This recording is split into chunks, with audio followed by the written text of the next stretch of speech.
Hey guys, सभी को होली की बहुत बहुत शुभकामनाएं। तो होली से जस्ट एक दिन पहले ही होलिका दहन किया जाता है और बहुत ही भक्ति से इस त्योहार को मनाया जाता है। दिन के टाइम होलिका की पूजा की जाती है और जिसकी जो भी रस्म होती है वो यहाँ पर आकर करता है। और हम लोग भी दिन में पहुँच गए हैं पूजा करने। रात के समय होलिका दहन किया जाएगा।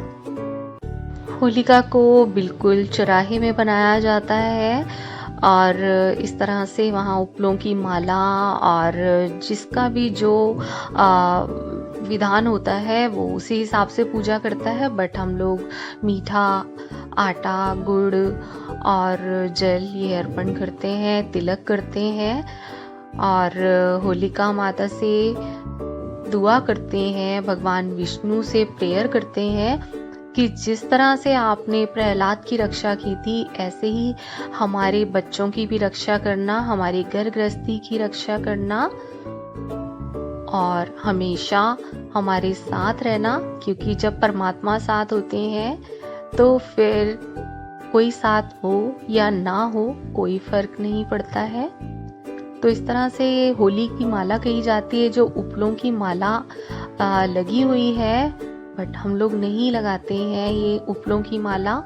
और पहले हमने तिलक लगाया, अब हम लोग कलावा बांध रहे हैं।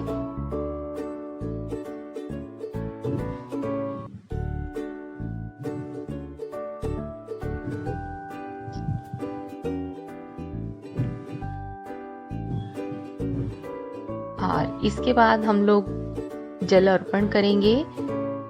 जल हर एक पवित्र चीज में जरूरी होता है।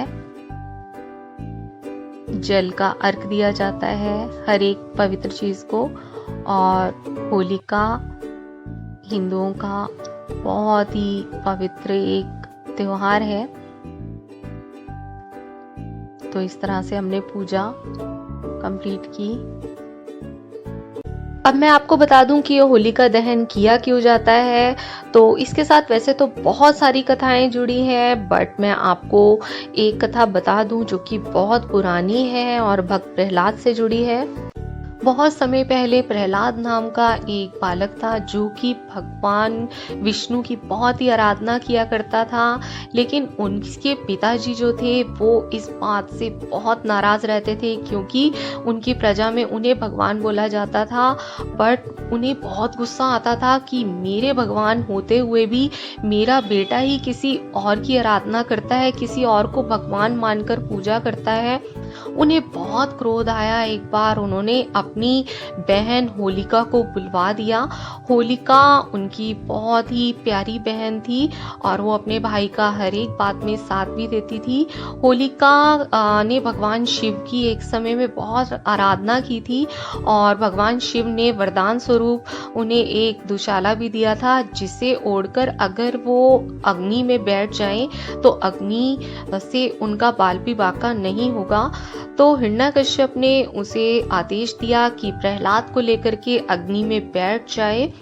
तो उसने भी ऐसा ही किया। चौराहे पर होलिका सजाई गई और बहुत अच्छे ढंग से इसी तरह से लकड़ियां लगाई जाती हैं और प्रहलाद को गोदी में लेकर बैठ गई दुशाला ओढ़कर और अग्नि दे दी गई। राजा ने स्वयं अपने हाथों से होलिका में अग्नि प्रज्वलित की और अग्नि जैसे ही जली तो ये क्या कि प्रहलाद के ऊपर दुशाला आ गया और होलिका जल गई। प्रहलाद को भगवान विष्णु की वजह से एक सुरक्षा मिली, जिसे देखकर हिरण्यकश्यप सच में ही बहुत हैरान था। तो इस तरह से प्रहलाद की भक्ति ने उसे बचा लिया। भगवान को जो भी सच्चे मन से ध्याते हैं ना, उन्हें किसी से भी सहायता की, मदद की जरूरत नहीं पड़ती है। परमात्मा सही समय पर आकर खुद ही अपने भक्तों की रक्षा करते हैं। तो शाम को जब हम होलिका दहन के लिए पहुंचे तो होलिका दहन पहले से ही हो चुका था। हम थोड़ी सी लेट हो गए थे, लेकिन फिर भी हमने हाथ जोड़कर प्रणाम किया और प्रार्थना की सबकी सुख शांति के लिए। सबका पूजा करने का अपना-अपना तरीका होता है और ये भोग लगाने जा रही हैं, ये पूजा कर चुकी हैं। ये हरा वाला छोलिया होता है, उसका भोग लगाया है इन्होंने और ये घर ले जाएँगी, सबको प्रसाद देंगी इसका। तो इस तरह से होलिका दहन की पूजा फिनिश हुई। होली का ये त्योहार सभी के लिए मंगलमय रहे और जो भी प्रॉब्लम्स आई हैं उन सब का सॉल्यूशन हो जाए इसी मंगल कामना के साथ। Take care, happy Holi, bye bye.